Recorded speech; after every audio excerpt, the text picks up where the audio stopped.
Oh my God, let's do this. It Takes Two with Amy and JJ today. In the same place. In the same place. Holy moly. Those holidays are behind us. We're ready to get back to work in 2024.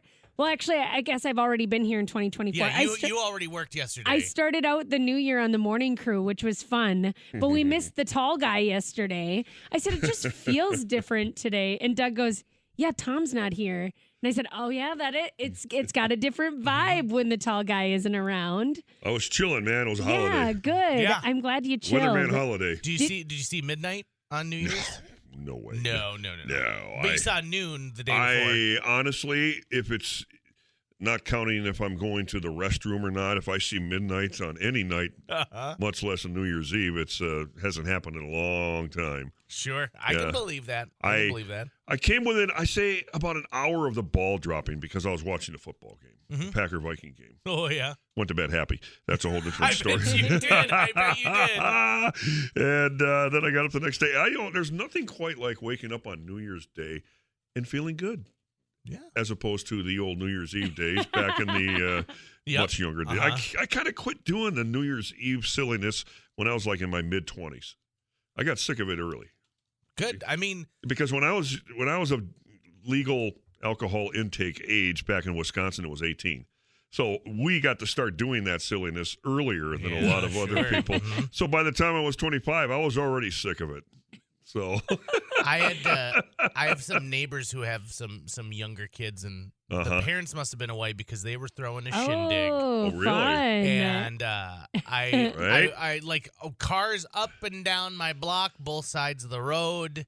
And then so constantly, like Jill and I saw midnight, but it was constantly people pulling into our driveway and then turning around. So our dog was unhappy at that. You should have started up your snowblower at like 8 in the morning, even though you didn't have to use it. Just start it up and run it just to wake them up. It was nice enough I could have put a lawn chair out there and like greet them and be like, hey, where you going? Oh, yeah? Well, curfew's going to be 11 o'clock tonight, kiddos.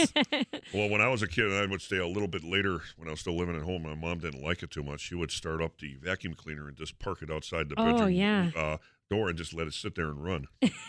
Cleanest Until I got up. There was that one spot that was always clean right in front of the bedroom door. Good morning. Okay, let's chat weather. If you have any questions, you can text in to 35270. I have a request out to talk onion calendar this week as well. Wonderful. Excellent. Donna Esslinger from Ashley, North Dakota, usually joins us and talks about her onion calendar. So that is to come yet, too. But let's take, in terms of weather that's happening in front of us now, let's take a look back on December and look ahead a little bit to January. Yeah. Wow, what a weird December. I mean, we had that warmness. Yep. You said to prepare for maybe some rain, and then we just got the ice storm of the century. I don't think we've had anything like that around Christmas before, have we? I'd have to look and see, but I've been asked a few questions about was that worse than the April 97 ice storm? The answer to that was no. That one was worse. Oh, okay. It was more widespread. There was way more wind with that one. But in terms of around Christmas, yeah, I would have to say, without actually having a finger on the data books here, I would have to say around Christmas, that's very rare. That's so rare. It was really weird. And I remember, I didn't work the holiday, but I do remember leading up to it, I thought icing would be the main problem rather than snow, but I obviously didn't think it would be ice like what we had. I mean, who could ever say that?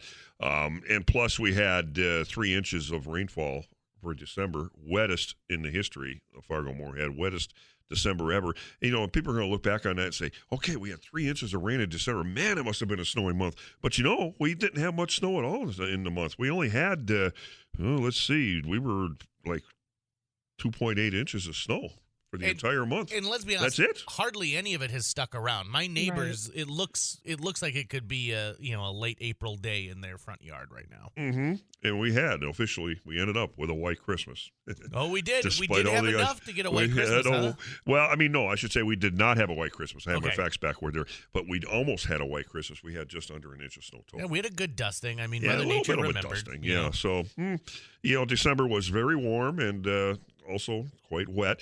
Now, January, what will it be like? Who knows? I mean, we averaged 10.5 inches of snow in January. That's an average January, the way things are going or have been going. The first thought that would cross everyone's mind is, well, we're probably not going to get much snow in January, but there are some signals being sent out that we're going to be in for a pattern flip, colder and better chances for snow second half of the month coming up. So Are it's going to change. These temperatures that we're having now seem warmer than average. Is that true? Is 31 much warmer than average? Oh, yeah. The average high is 19. Oh, wow. And the average low is 2. So we will go down about another degree. The lowest averages we have during a calendar year are 18 and 1. So we're just about at the bottom end in terms of statistical cold. And that'll be sometime in late January. Now, another little tidbit here that maybe I touched on it the last time we did this. We have not hit 0 yet this whole winter. Wow. I know. And we're record breakers. We've already broke. It's the latest time we have ever gone in a winter in the history of Fargo-Moorhead without hitting 0. We did it! And not only are we not hitting 0, but we're not even close to 0. We're 31 degrees right now. Your high for tomorrow is 21. Your high for Thursday is 25. Yep. I mean, and those are highs. I realize when you look at the lows, low of 5 on Thursday, that's getting closer. Thursday morning we may, if it's clearer, then I think there's a chance of 0 Thursday morning. We'll see. But the latest this has ever happened before was December 31st of 1987. So it's been a long time since we've had a winter like this. So it is nobody's imagination when you're thinking this is an unusual winter. If you're new to this area, just moving in and you're thinking, man, I've heard about those tough winters up here. This isn't tough at all. Well, this is not really a normal winter for us here. Someone said how many more power lines broke in ice storm of 97, over 3,000, if I remember correctly. They said, when was the last brown Christmas on average? How often do we have one? The last brown Christmas, I think, was 2020. It was a couple years ago. Yeah. It was 2020, I believe. Yeah. Yeah, I think it was 2020. I remember that Christmas really well. And there was another one, I think 2016, if I have my years correct. Somewhere in there was another one. So they do happen. Yeah. So would you say we had a damp Christmas then? Oh, we had an icy Christmas We had this year. Yeah. Icy, not a very nicey Christmas. Yeah. Icy, wet, a slippery Christmas. Mm-hmm. Yeah, because it wasn't just straight up brown. There was a lot going on with that one. Yeah. I mean, I couldn't believe it. Christmas Day, driving around, and it was just a skating rink. Well, it was just crazy. When you went a little west, was it just west of Valley City? You really started seeing it, right? It was worse out there. And that was, well after Christmas. I drove out to Bismarck last week on Thursday, and I just couldn't believe it. I was just stunned at how the trees and the mile marker signs and everything was just coated in inches of ice still. I know, and that could have been us. I think officially we had about a half inch of ice here, but Oriska, for example, I remember there was about an inch or more of ice there. So add another half inch to what we had in the metro, and even a lot of tree branches came crashing down. I stepped outside just to check it out, and you could hear those tree branches creaking, and it's like that was kind of creepy actually. It was. And you're thinking, this is going to crash on my roof? Yeah, I got home on Christmas Day that evening, and I looked at my neighbor's tree, and I went, "Oh no."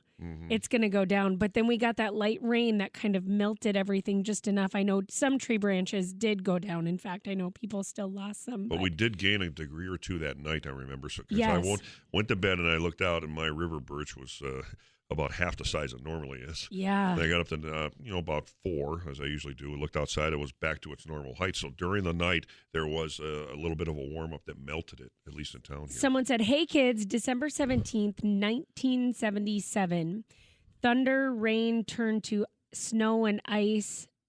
90, what does that say? 90 inches turned to ice maybe and that's snow. 9 inches. I think 9 it was 9 inches. Yeah, I was like 90. 90 would be pretty amazing. Eddy County and Foster County, no power until Christmas Day. Yeah. And there's some people out there, too, who, as hard as these linemen are working, not everyone has power still yet. There's still some affected who don't have power. And when you think about, we're talking about over a week now. Yeah. That is just insane. And that goes to show that ice is way worse than snow. I mean, I would take 1.5 foot of snow or 2 feet of snow, even as much as I hate doing that. I would take that over the ice. I really would. And I also think that there's a certain amount of people out there who are driving around thinking that it's, no problem, the conditions are fine. But Saturday, I mean, when I got on the interstate on Saturday, it was slick, especially in the metro area. And so remember, everyone, it is January. So even though you think everything's fine, just don't forget it is January. And ice fishermen out there, many lakes are not, usually by this time they are, but this is an unusual year. So think about it before you go out there. It's just, we've heard so many accidents, So many. I know. And Doug was mentioning yesterday morning, it was like, you think that there's 12 inches of ice, but there might not be everywhere. 12 inches of bad quality ice. Yeah, it could be. Exactly. And we're going to have some ice-making temps coming up. For instance, as we talked about, Thursday morning, 5 degrees. So these overnight lows will help to make some ice. And in the order of things, it's better to get cold first and then get the snow so the ice quality is better. And I think if it does work out the way I think it will, that's going to be the case. Someone said, just a heads up to those of you traveling, if you're around I-29 and 52nd Avenue here in Fargo, I-29 South, in the median, just north of 52nd Avenue, lots of fire department and ambulance just getting to the scene, but there is a crash there, a crash on I-29 South in the median, just north of 52nd Avenue. Lots of first responders coming to the scene now, this person says, so just be aware if you're traveling that may impact it a bit. So for the beginning of January, we're going to see that cold before we see snow. Yeah, it looks like it. This weekend, there will be a couple little chances for snow coming up. Nothing major, just little dustings maybe here and there. But as we go further beyond into next week, it's going to get progressively colder. And usually when that happens, somewhere in the northern plains, exact locations unknown this far out, but somewhere there will be better chances for snow accumulation. So winter people out there who want the snow, it will come eventually. It's just off to a late start this year. Let's just hope we're not having this conversation at the end of April. Yeah. No doubt. I know. I hope we're not going to pay for this. I know that that's what you tell me. Weather doesn't work that way. Like we're not going to pay, though. But we think it does. We're just waiting. Ugh, it's like, how is the spring going to be if we got it's just such a strange winter. It doesn't even feel like winter has completely showed up yet, but we're into January already. It's one less month to deal with it. There you go. Okay. Unless, like you said, we're still getting snow in April and May. Perish the thought, man. Perish the thought. Thanks, Tutal. Appreciate it always. Tutal Tom's Terribly Trivial Tuesday Tidbits will happen again next Tuesday at 11:10 here on KFGO.